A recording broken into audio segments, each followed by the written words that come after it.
Welcome back to Celebrity Radio. It's Alex Belfield back on Broadway in New York talking to a man I've been asking to meet for many, many years. He's really the star of Broadway who through his entire life has written some of the most magical, memorable and wonderful pieces of music that we love in musical theatre.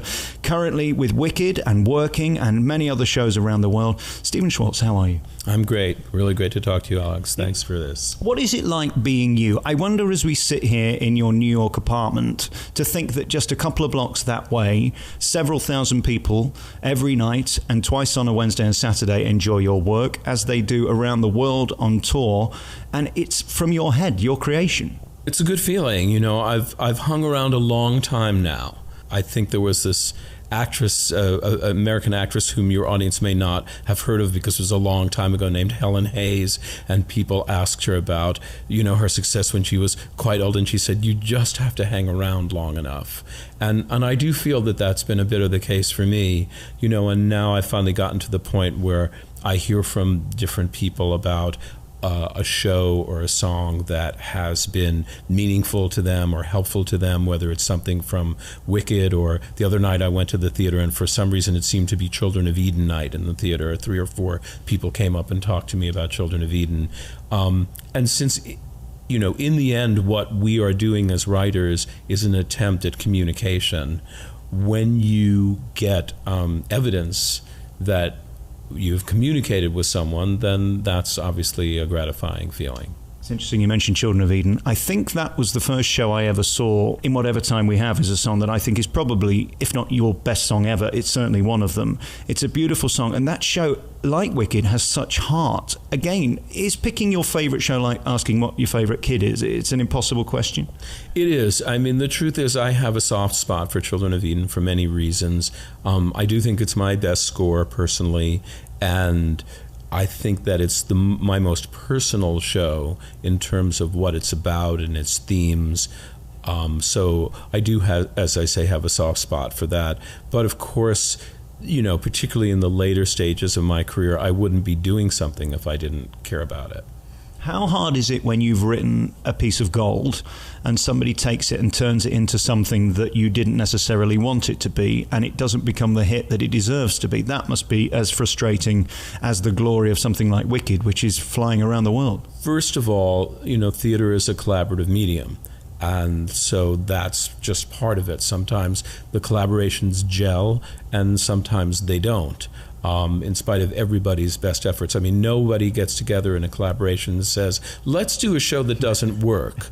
You know, everybody's trying his or her best to do something that works, and sometimes it just doesn't come together. You know, I feel especially fortunate in my life to have been given second and even third chances with shows which didn't work initially. I mean, you cited Working, which is playing in London right now in a brief limited run, and that was a show that failed on Broadway initially, but then has gone on, you know, 40 years later to continue to have over the years a very happy life. And part of that is because that's the thing about live theater. It's not frozen on film. It's not frozen on a disc. As long as you're alive as a writer, you can go back and fix things that didn't work or change things that you've learned about that would make the show better. And I've had the opportunity to do that with several shows. I notice now there seems to be a theme in the last 5 or 10 years that if you don't get a Tony nomination and you open that season, you're probably going to close because the costs are so high to get a show and have a hit. Well, I would actually challenge that assertion.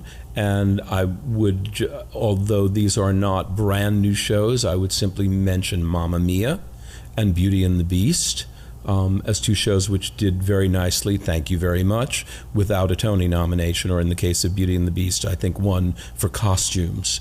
That being said, I am not a fan of the Tony Awards. I think they're extremely destructive to Broadway and to the theater as an art form, or whatever you want to call it. I feel it's a real example of the tail wagging the dog, and it's gotten worse and worse every year. That being said, I recognize their value as a promotional tool for theater to some extent, mostly musical theater, and mostly the one show that happens to win Best Musical that year.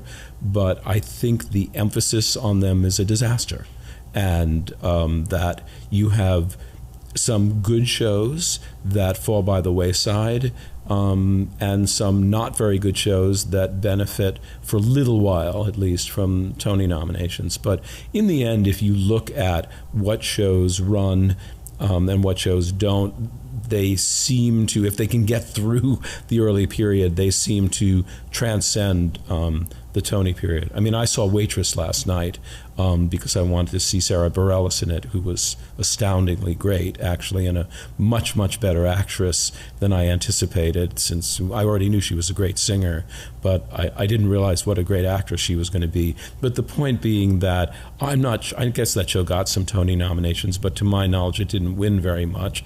But there it was in a sold-out house with people standing and screaming. So, you know, I think in the end that takes over. And is that the same theory across the pond with the Olivier's, that actually that they're not helpful to the bigger picture of musical theatre? I have to tell you the truth, I know nothing about the Olivier's.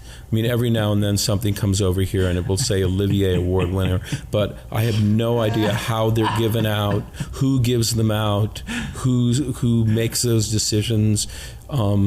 They've seen, you know, I never know what's won and what hasn't, except for if something comes over here and it says Olivier Award winner, and sometimes I think that it's peculiar that a particular thing has won, and so I just don't know anything about them. We'll move on from that. Let's talk about you, because what a life you've created. And as we sit here today, I want to talk about the child in you at that piano.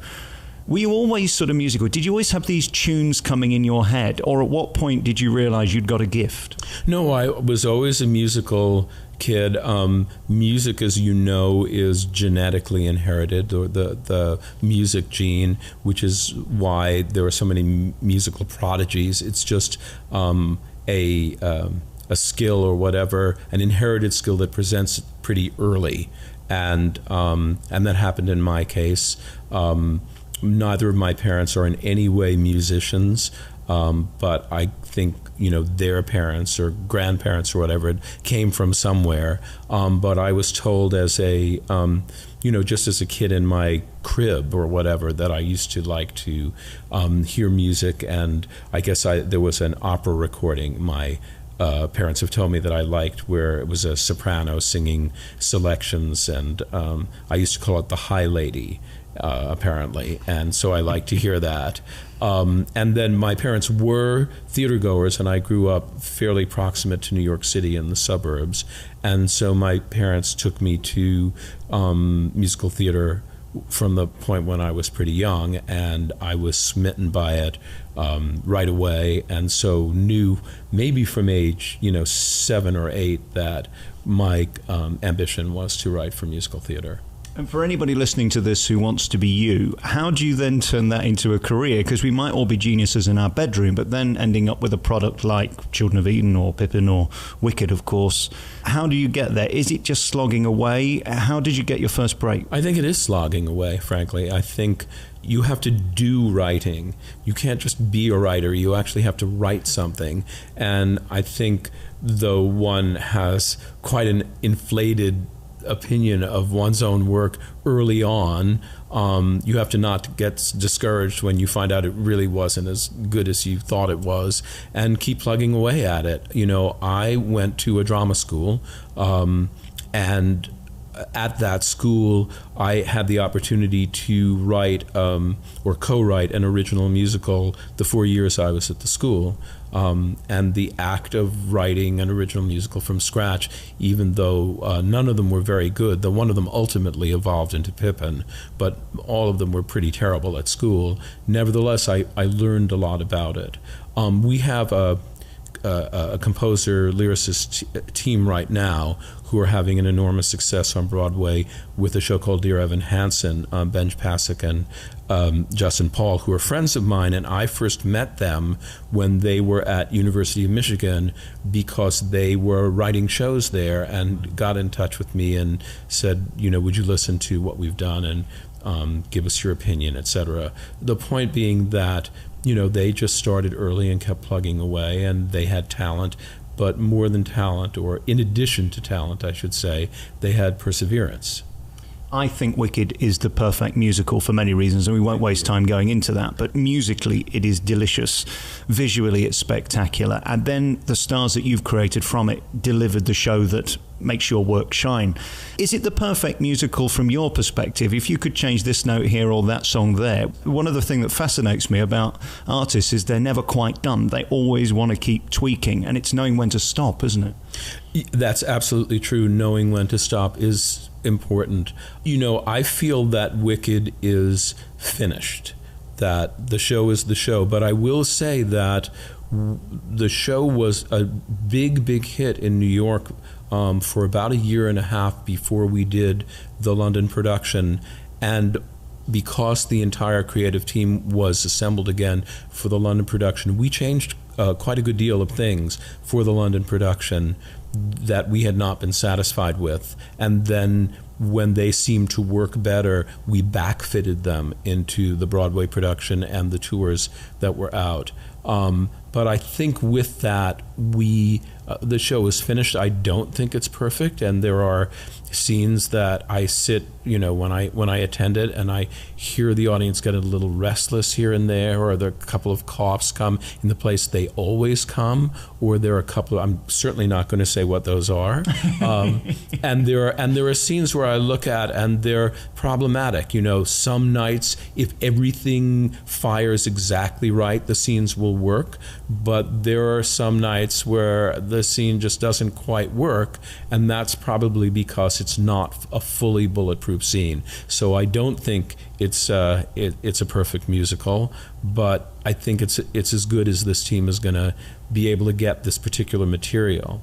I will say that Winnie Holtzman, my collaborator and the book writer of the show, and I are just in the process of working on the screenplay for the movie version, and it has really been both enormously fun but also exhilarating to revisit how we tell the story, and not just to, we hope, improve it in terms of making it cinematic, but there are actually some storytelling things that in retrospect we think, oh, we could have done this a whole other way, and maybe this will be better. I think if anything is written on your tombstone, it should be that you've engaged more young people with live theatre than any other producer, writer, composer in history. What that show does with young people is extraordinary. I've never seen lines outside stage doors like Wicked. Young people love it, especially young girls. You've given them a voice, haven't you, in that show, which is so rare and so important. Well, it's about young people. It's about essentially kids, and especially two young women who have big choices to make, and who in their relationship change each other. And it also, of course, has at its center a character who feels herself an outcast and an outsider, who desperately wants to fit in, and of course that is a fairly common teenage feeling or a young person's feeling, and then comes face to face with how much of myself am I willing to give up, how much of my soul am I willing to compromise in order to fit in. And I think that is exactly something that people, at that age struggle with. And again, you've launched so many careers on the back of that, whether it's Adina or Kerry in London, Defying Gravity. As songs go, it doesn't get any bigger. I mean, that crescendo doesn't get any louder, does it? Well, I will say, with the risk of sounding arrogant, that I feel the end of the first act of Wicked is pretty close to a perfect moment in musical theater. And it's not just that the song seems to work so well, Defying Gravity, but yes, we get performers who do it brilliantly. But I think Joe Montello staged it brilliantly. The lighting frankly, by Kenny Posner, is, I think, the best single moment of lighting or scene of lighting I've ever seen in the musical theater, and so on. It's just everything sort of fires on all cylinders. So it's a moment we're all pretty proud of. And finally, on Wicked, I love the fact when you take it on tour, you don't shortchange your audience. I think the British tour is actually better than London because it's more intimate. The sound system is extraordinary. You can hear every note of that orchestra and the people on stage, which is rare. And the set and the costumes, you must spend a fortune on it. There's no cutting back for you to make more money, is there? It's not my money. I don't spend the money on the set and the costumes. That's the producer's decision. But I will say that from the get-go, our production team was determined to deliver the best show they could, and it wasn't really no expense be spared in the sort of Spider-Man, where you just throw a lot of money at something. Obviously, I think they made intelligent decisions, but they certainly were not pecuniary about the choices that they made, and I respect that. I mean, there's even to the fact that when we were out of town in San Francisco with the show before we were going to come to Broadway, part of the deal was that they would close the show down for 3 months between the end of our out-of-town tryout and the beginning of rehearsals for New York, to allow us, Winnie and myself and Joe Mantello, to work on the show and try to execute the changes and improvements that we felt would be necessary after the out-of-town tryout. That was a very expensive decision. That cost the producers about $1 million simply to hold everything in place until we were ready to go back into rehearsal. And more than anything, I'm grateful to them for that, because I feel it turned out to be $1 million well spent, but it might not have been. When the songs are parodied with things like Book of Mormon, is that thrilling for you, or is it technically stealing? No, I love every single time there's a parody, and there are a lot of them out there now in plays and musicals, and we were on South Park. I was a character on South Park. There's nothing better than being the subject of a parody. That's when you really feel you've made it. And those riffs, when you hear them in Book of Mormon especially, I mean, it is wicked. Let's face it, they're not even denying that, are they? No, it's deliberate. That's the joke. They're doing it on purpose. No, I love it. I think it's very, obviously it's very flattering. You know, when you go into the culture to the extent that you're now part of the popular cultural parlance, and therefore people can make fun of you. That's a great place to be. Have you written your best song yet? Oh, I don't know that I would make that determination. I feel as if I've learned a great deal over the years, and that I have some more craft maybe at my disposal than I used to. On the other hand, there's a kind of rush of inspiration that happens when one is younger that you just are never going to get back again. So I don't know, I just keep writing because there are stories that I want to tell and characters that I'm intrigued by and compelled by, and things I want to say. So I keep writing songs, and I'll leave it to others to determine, what's my best or what songs are good or aren't. When I was a little boy, I learned to play the piano badly, and I continue to play the piano badly, but it's still a best friend when something goes wrong. Is that thing the place you go to in tough times, whether it be family, whether it be health, whether it be show business? Is that still your moment of relief? Yes, I totally agree with you about that. It's extremely comforting to play the piano and sort of be immersed in music, not just sonically, but the physical act of playing the piano engages you so much physically. I totally feel that way. And when you go in a theatre, I don't know how often you revisit something like Wicked now, and you hear a wrong note, are you about to punch someone, or do you just take it in your stride? Because that's your music, isn't it?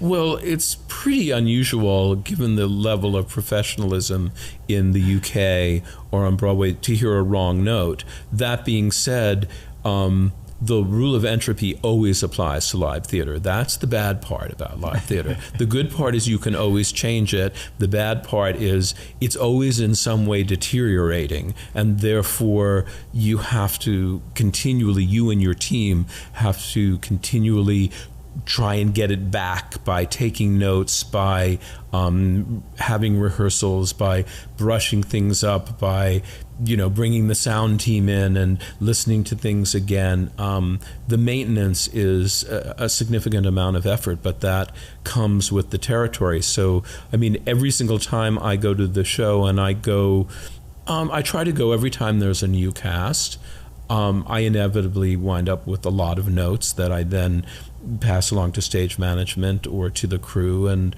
and we try to address them. And I'm not the only one doing that with the show, obviously. And I don't know about you, but the respect I have for these guys, both here on Broadway and in the West End, to knock that out 8 times a week and make it look so fresh, like they want to be there. When their entire day's gone wrong, it's pouring with rain, they're wet through, and they switch it on. I mean, it's an incredible gift to be able to do that, especially those who stay for months on end. Years on end, absolutely. That's challenging. But it's something, at least at Wicked, and I know several other shows, we take very seriously and frequently remind ourselves and the cast that the audience is seeing it for the first time, and they've paid the same amount of money to see it that someone paid, 2 months after we opened. And our responsibility is to deliver for them the best possible show we can. And if someone has gotten to the point in their stay with the show where they no longer feel as if they can do that, then it's time for them to go. Yeah. And actually, frequently, we'll have people who have done the show for a while, and then they take a break. And, management will go to them and say, we think it's time. You need a little time away from the show.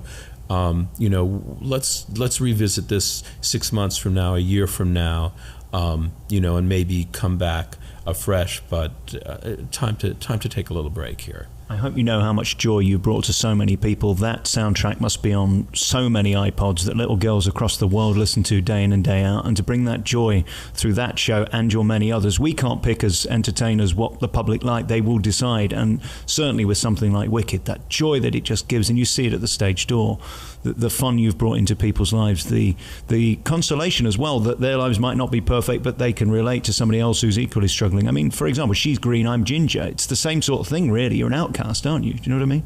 I totally know what you mean, though I'm not sure I would agree with you about the ginger part of it. In fact, I know some people who would consider that a great asset if you really want to know, and I could probably introduce you to some of them if you would like that. Almost defying humanity, really, though, isn't it? Let's be honest. Stephen Schwartz, thank you so much for having me here. I wanted to do this for so many years because you are a rare gift to show business, that you keep churning out this stuff that is so magnificent and beautiful. And from my perspective, when I first saw Children of Eden in that theatre, which was so glorious, it was so unique and so mind-blowing. It's probably the reason I'm sat here today, so thank you very much. Well, thank you so much. I appreciate it, and it's been great to speak with you.